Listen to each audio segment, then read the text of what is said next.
মানুষের রূহ কবজের দায়িত্ব কেন হজরত আজরাইল আলাইহিস সালামকে দেওয়া হয়েছে? প্রথমত কথা হলো যে এটি আল্লাহ রাব্বুল আলামিনের নির্ধারিত দায়িত্ব বন্টন। আল্লাহ রাব্বুল আলামিন প্রত্যেক ফেরেশতাকে নির্দিষ্ট কাজ দিয়েছেন, দায়িত্ব দিয়েছেন। যেমন হজরত জিবরাইল আলাইহিস সালামকে ওহী পৌঁছানোর দায়িত্ব দিয়েছেন। হজরত জিবরাইল আলাইহিস সালাম আল্লাহ রাব্বুল আলামিনের পক্ষ থেকে বার্তা নিয়ে, ওহী নিয়ে নবীদের কাছে আসতেন। এভাবে তার দায়িত্ব তিনি আঞ্জাম দিতেন, পুরা করতেন। এভাবে হজরত মিকাইল আলাইহিস সালামের দায়িত্বে রয়েছে প্রকৃতি, বৃষ্টি দানের, রিজিকের দায়িত্ব। এমনইভাবে হজরত ইসরাফিল আলাইহিস সালামের দায়িত্বে রয়েছে কিয়ামতের পূর্বে সিংগায় ফুৎকারের যে বিষয়টি, সেই দায়িত্ব হজরত ইসরাফিল আলাইহিস সালাম পালন করেন।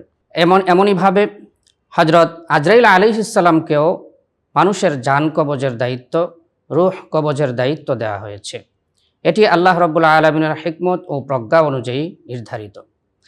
তবে এক্ষেত্রে একটি ঘটনা প্রচলিত আছে যে আল্লাহ রাব্বুল আলামিন যখন হজরত আদম আলাইহিস সালামকে সৃষ্টি করবেন, তখন আল্লাহ রাব্বুল আলামিন পৃথিবীর বিভিন্ন জায়গা থেকে মাটি নেওয়ার জন্য, মাটি আনার জন্য আল্লাহ রাব্বুল আলামিন ফেরেশতাদেরকে দুনিয়াতে পাঠিয়েছেন।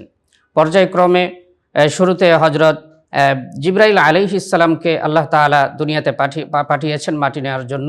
হজরত জিবরাইল আলাইহিস সালাম দুনিয়াতে এসে যখন মাটি নিতে চেয়েছেন, মাটি তখন জিবরাইল আলাইহিস সালামের কাছে কাকুতি মিনতি করতে লাগলেন যে আমাকে জখম করা হবে, আমাকে ক্ষত করা হবে।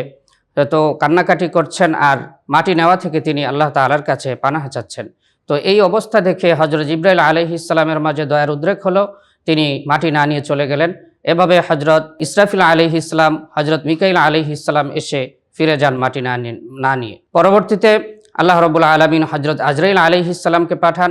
হজরত আজরাইল আলাইহিস সালাম তিনি কথা শোনেননি, মাটির এই আর্তনাদ, মাটির এই চিৎকার এবং এই বিষয়টি তিনি ভ্রুক্ষেপ করেননি। তিনি বলছেন যে আল্লাহ তাআলা আমাকে নির্দেশ দিয়েছেন মাটি নেওয়ার জন্য, আমি মাটি না নেওয়া থেকে আল্লাহ তাআলার কাছে পানাহ চাই। তো তিনি জোর করেই মাটি দুনিয়া থেকে নিয়ে যান এবং আল্লাহ তাআলা হজরত আদম আলাইহিস সালামকে সৃষ্টি করলেন সেই মাটি দ্বারা।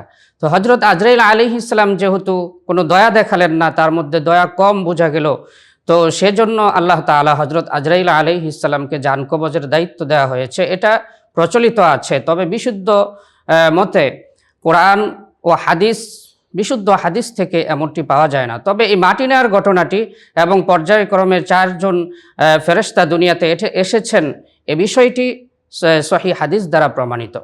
ইসলামের সকল বিষয়গুলো সঠিকভাবে পবিত্র কোরআন ও হাদিসের আলোকে জানি। আসসালামু আলাইকুম ওয়া রাহমাতুল্লাহি ওয়া বারাকাতুহু।